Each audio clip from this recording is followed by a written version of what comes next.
Hello guys, कैसे हो आप लोग। उम्मीद करता हूँ बहुत ही अच्छे होंगे और मस्त होंगे। तो आज की वीडियो में हम रिएक्शन करने वाले प्रमोद प्रेमी का जो सॉन्ग लग रहा होगा आपको, इसी सॉन्ग पर हम रिएक्शन करने वाले हैं कि सारा बहाली छोड़ के बलमुआ उठलाली चढ़ा। तो इसी सॉन्ग पर हम रिएक्शन करने वाले। तो वीडियो को थोड़ा सा स्किप मत करिए, वीडियो को शुरू से अंत तक देखिए। वीडियो में बहुत ही मज़ा आने वाला है। तो वीडियो को बिना किसी देरी के वीडियो को स्टार्ट करते हैं। स्टार्ट करने से पहले अगर आप मेरे चैनल को सब्सक्राइब कर दो, बेल आइकन को प्रेस कर दो और वीडियो पसंद है तो वीडियो को लाइक कर देना, अपना राय लिख देना कमेंट बॉक्स में। चलिए बिना किसी देरी के वीडियो को स्टार्ट करते हैं।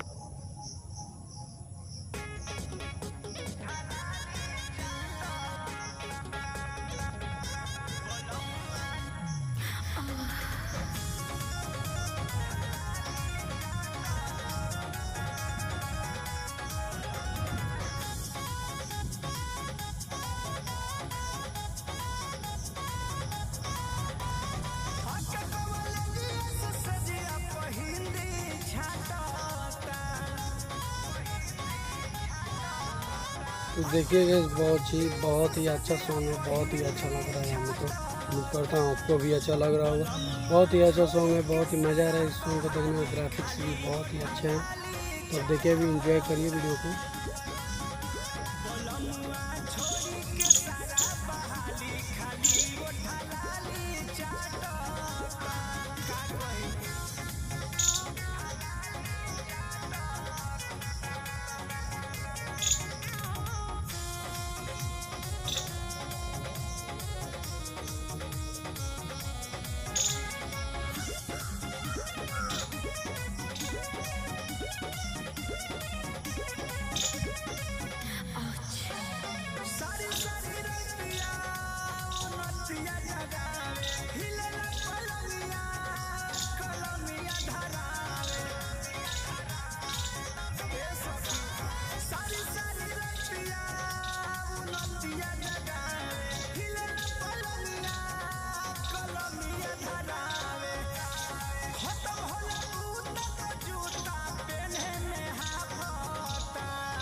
तो गाइस वीडियो बहुत ही अच्छा था, बहुत ही पसंद आया हमें। तो वीडियो उम्मीद करता हूँ आपको भी पसंद आएगा।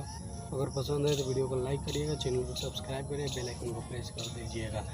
तो गाइस मुझे तो ये वीडियो बहुत ही अच्छा लगा। मतलब कि इसके ग्राफिक्स थे, बहुत ही अच्छे सॉन्ग थे, बहुत ही अच्छा डांस भी था, सब कुछ बहुत ही अच्छा था।